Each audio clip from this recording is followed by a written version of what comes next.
The Ministry of Agriculture officials met Tuesday to discuss the country's strategy to tackle the black Sikatoka leaf spot disease that afflicts bananas and plantain.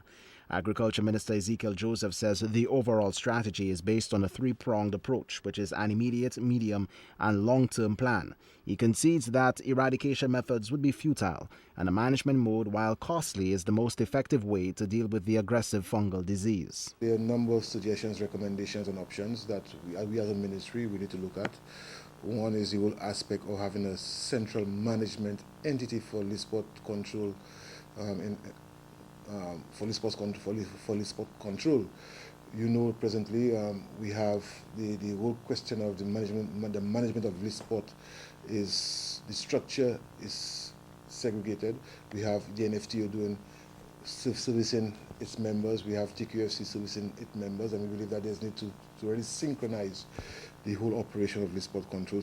Joseph says the government will further fine-tune recommendations on the proposed central body to deal with the Sikatoka threat.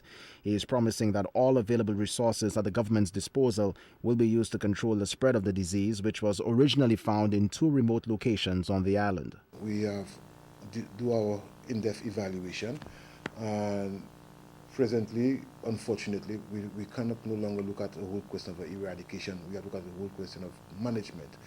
It'll be more costly for our farmers, and the whole aspect of black Sikatoka is not only affecting banana production, it's also affecting plantains. The fight against the spread of the leaf spot disease is compounded by abandoned fields and farmers who cultivate other crops but do not practice leaf spot control.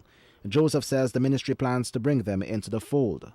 You know, farmers who are exporting to the UK are presently contributing to leaf spot control through deductions from the sales, but there are farmers who are not selling through what we call to the traditional market. I call it traditional market, that's the UK market, and we have farmers who are producing for the local market and for the regional market, and we have to come up with systems how we can encourage these farmers to participate in the program, because of course their fields would be affected, or their fields would be creating more problems for us if it is not being sprayed on a timely basis. In March, the island hosted a sub-regional meeting on black Sikatoka. The goal of the conference was to devise a joint response to deal with the disease. Agricultural officials are working with counterparts from Martinique, Guadeloupe, as well as organizations from the Windward Islands, Jamaica, and Trinidad. During the meeting, officials also discussed the financial implications of effective control management and sourcing financing from funding agencies to meet the cost of the immense task.